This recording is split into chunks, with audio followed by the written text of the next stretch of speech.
क्या करते थे साजना, हम तुमसे दूरी रह के। क्या करते थे साजना, हम तुमसे दूरी रह के।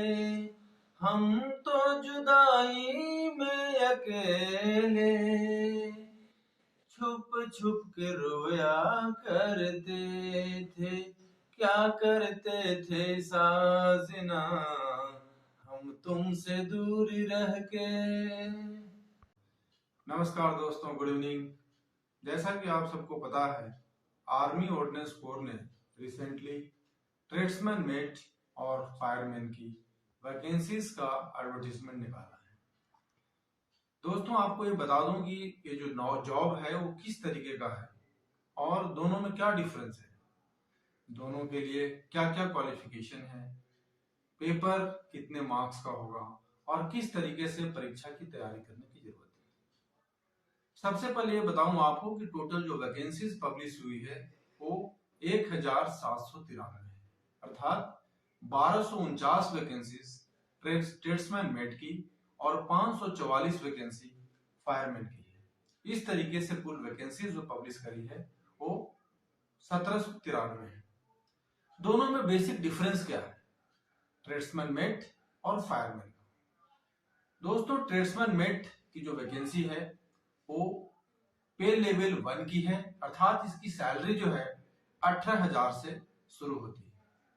इसके अलावा इसमें 38% डीए और ट्रांसपोर्टेशन अलाउंस तकरीबन 1252 रुपए मिलता है। इस तरीके से ट्रेड्समैन मेट की स्टार्टिंग सैलरी तकरीबन 26,000 रुपए है।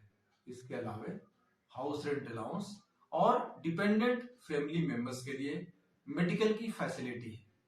दूसरी तरफ जो फायरमैन की वैकेंसीज है, इसकी स्टार्टिंग बेसिक सैलरी 19,900 रुपए है और ट्रेड्समैन मेट से इसमें यह डिफरेंस है कि 2,700 रुपए का इसमें अलग से रिस्क अलाउंस मिलता है। यानी कि फायरमैन की स्टार्टिंग सैलरी तकरीबन 31,500 रुपए है और उसके अलावा इसके ऊपर एचआरए तथा डिपेंडेंट के लिए मेडिकल फैसिलिटी फ्री में उपलब्ध है। दोनों की एजुकेशनल क्वालिफिकेशन 10वीं पास है और 10वीं पास के अलावा इसके अंतर्गत जो टेस्ट होंगे वो दो तरीके के होंगे।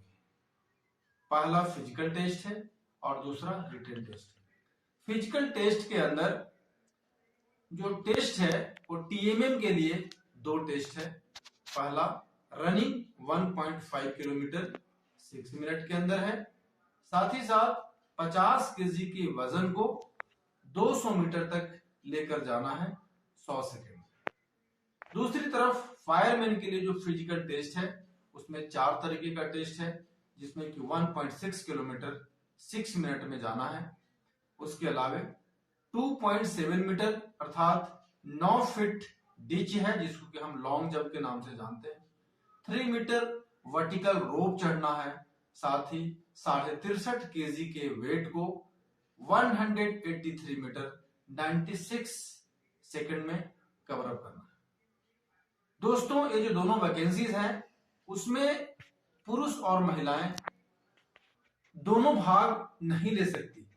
टीएमएम में महिलाओं के लिए वैकेंसी अवेलेबल है, लेकिन फायरमैन के लिए महिलाओं की कोई भर्ती नहीं होती, अर्थात जो महिलाएं हैं, जो गर्ल्स कैंडिडेट है, वो सिर्फ टीएमएम के लिए फॉर्म अप्लाई कर सकती है। एज जो है अप्लाई करने का उस तरीके से है कि जनरल के लिए एज की मैक्सिमम सीमा जो है 25 साल है, ओबीसी के लिए 28 साल है और एससी एसटी के लिए 30 साल है।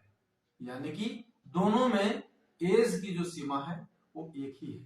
इस प्रकार से हम देखें कि दोनों को टेस्ट में कौन सा जो है टेस्ट जो है डिफिकल्ट है, तो मैं कहूंगा कि फायरमैन में जहां फिजिकल टेस्ट 2 ज्यादा है, वहीं टीएमएम में सिर्फ 2 टेस्ट है।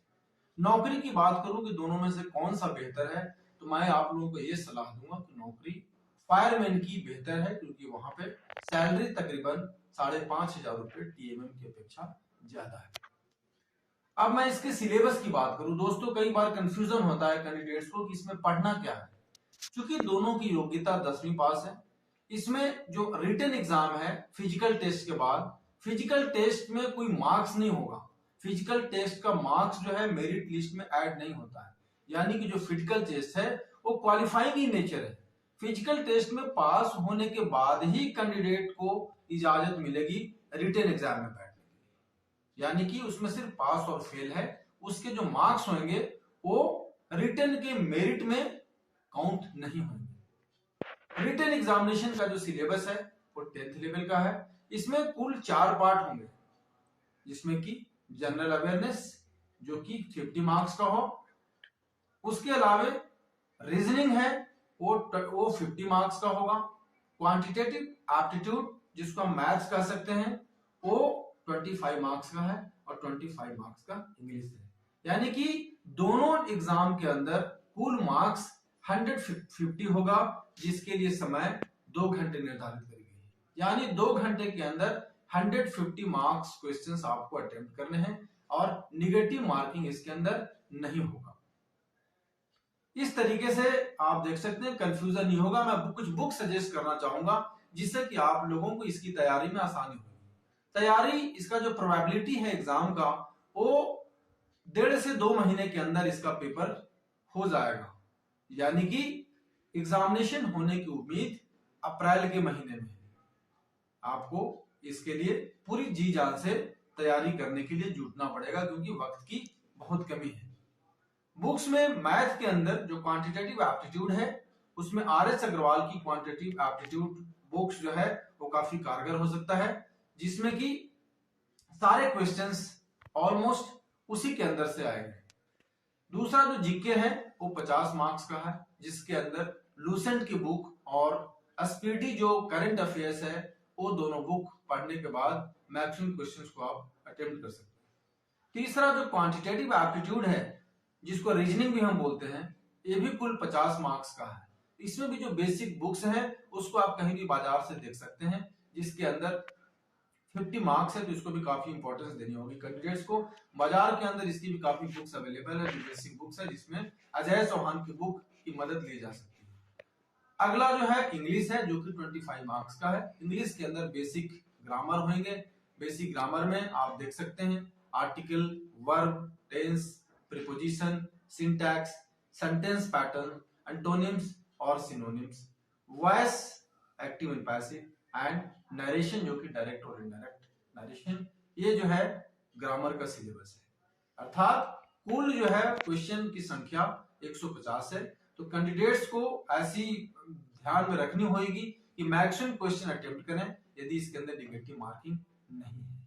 बहुत ही अच्छा अपॉर्चुनिटीज हैं कैंडिडेट्स के लिए। सेंट्रल गवर्नमेंट की नौकरी है जिसमें कि काफी फैसिलिटीज हैं, तनख्वाह के अलावे, सैलरी के अलावे और भी कई सारी बेनिफिट्स हैं जो कि मिलती है।